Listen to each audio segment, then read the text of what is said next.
I joined the Royal Navy in 1960, and I specialised in microwave warfare.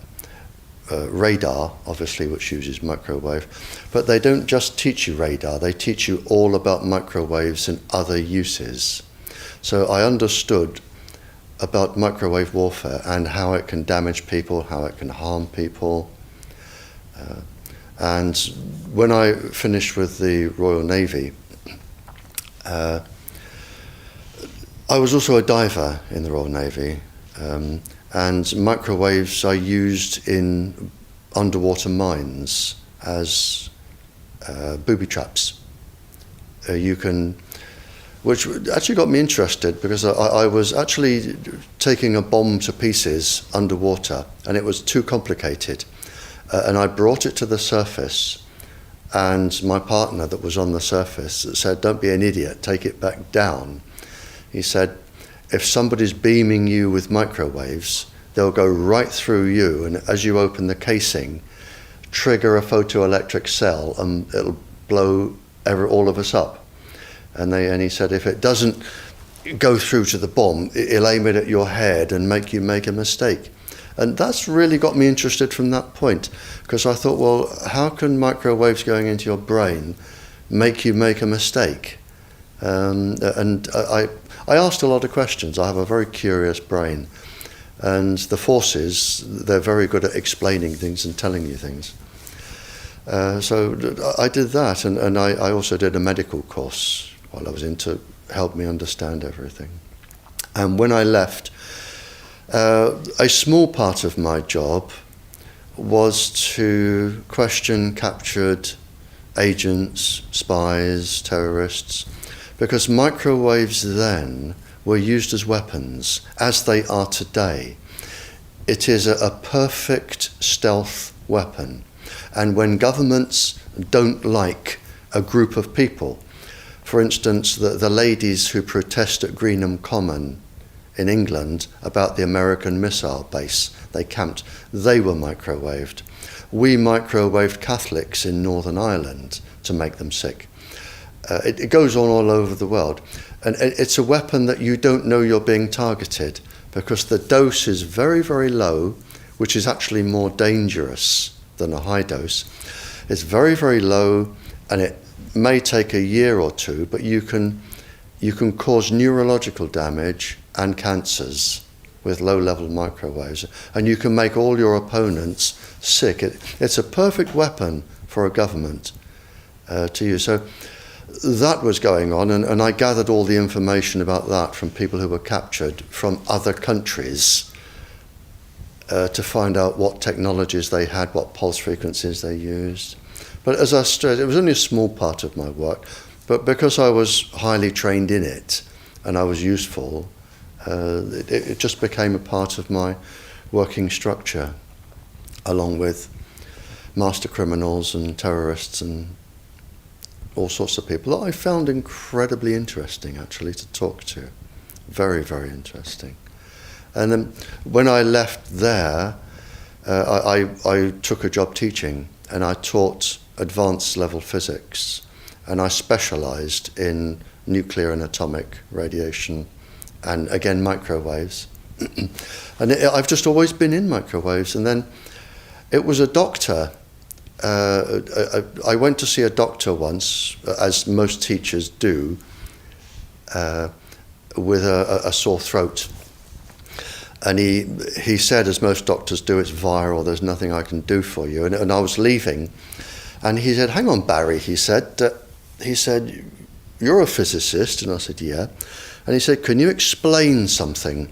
He said, I went to a house that had a cot death 5 years ago. And the family moved, and a new family moved in. They had a new baby. The cot was in exactly the same place, and there was another cot death. And he said, 5 years apart. And he said, there's a transmitter the other side of the child's bedroom wall. Could the transmitter cause the cot death? And I said, I don't know. I said, but I'll look into it. And then I found that microwaves were involved, and I knew what microwaves did. And a while later, I went back to the doctor, I wrote a paper on it, and I said, there's your answer. Microwaves can cause clot death by 2 or 3 different mechanisms. There's your answer. And then, for some reason, he told somebody who told somebody, and people started phoning me up and writing to me, saying, can you explain this, or can you help with that? I've never actually asked anyone if I can do anything. They always come to me. And then the police came to me and said, we're getting this new tetra airwave system, we don't understand what's happening. Can you read all this scientific rubbish and just put it into Janet and John and tell us? And I said, of course I can. So that was published, and since then it's snowballed and snowballed and snowballed, and now I receive up to 1,000 communiques a week from various countries, various people, and I can't handle it.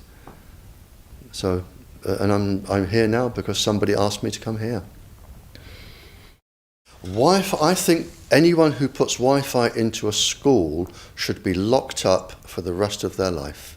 I really do. I think they're not fit to walk on the surface of this planet because they haven't looked at the research, and whatever incentive they have, it is not worth the genetic problems that parents are going to face with their children when they're born.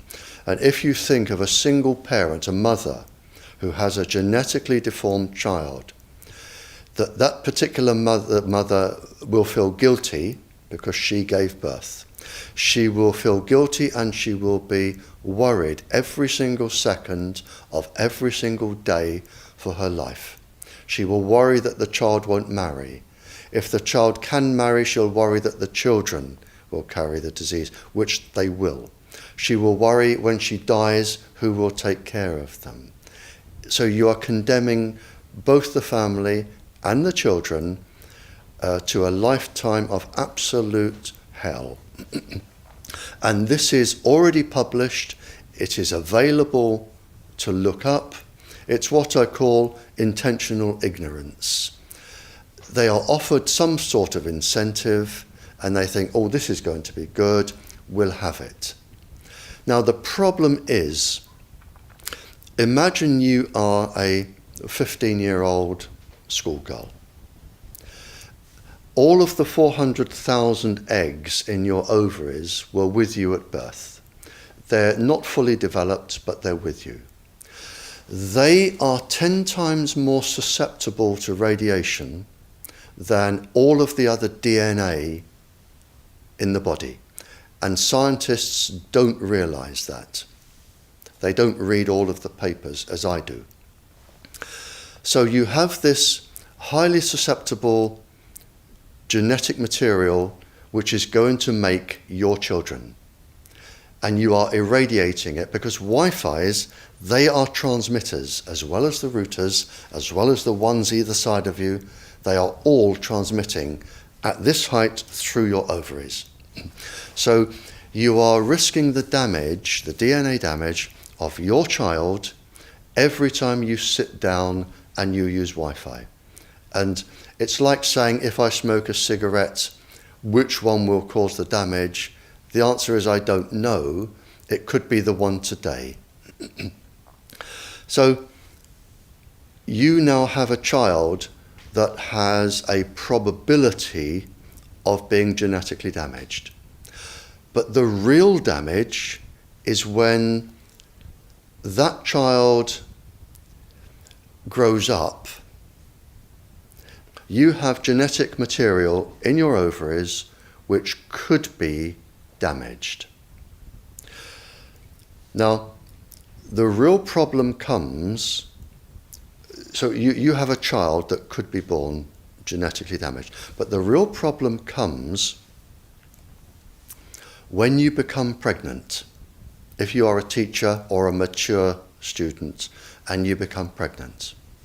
because the embryo inside your womb, in the first 100 days, all of those 400,000 eggs are forming in your embryo, your child's ovaries. So your child could be born with genetically damaged eggs. And the main thing about the eggs in the ovaries of your child is that they have absolutely no protection. It hasn't been developed yet. We have a natural protection against microwaves.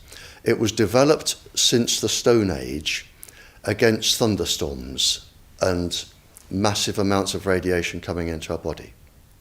But in your embryo, your uterus, in the fetus, where your child is developing for the first 100 days, in the ovaries, the eggs do not have that protection.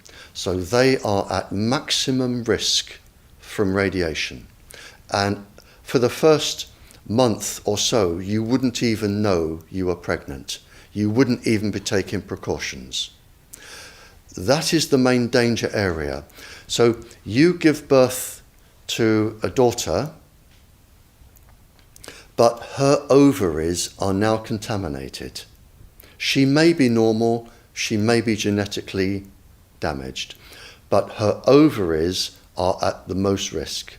So when your daughter grows up and she becomes pregnant and has a baby, this is where one of these eggs will be fertilized and come out. So the real damage here is your grandchildren. That is where it is going to show most. And we already see this in animals that have reproductive cycles of a year or 2 years or 3 years. We're already seeing this, and it has been published by veterinary schools and vets and scientists. So we know this happens. And it's also been documented in the Cold War when women were deliberately microwaved. So we know it does happen. The documents are there. And what you're risking by putting Wi-Fi into schools is the future generations of all of these girls. But it gets worse, because this particular DNA, the mitochondrial DNA inside you, and the DNA inside you, the mitochondrial DNA, you can trace unchanged to your mother, her mother, her mother, right the way back to the beginning of the human race in Africa, the Stone Age. You can trace your ancestors, if you could, right back to the very first lady. It is unchanged, the mitochondria. And that is being unchanged in your children, which means if you damage it, your child could be genetically damaged, then her child, and her child, and her child, forever. You are condemning the future generations of every single child until there are no more lines left in the female in your family. You must stop. A female must stop producing children for this to stop. So when you put Wi-Fi in schools, what you're saying is, for the sake of a little bit of money that saves getting a workman in to drill holes through the walls to feed cable, because it's cheaper, we're just going to put Wi-Fi in, but you can have genetically damaged children for the rest of your family's career. That's what we're saying.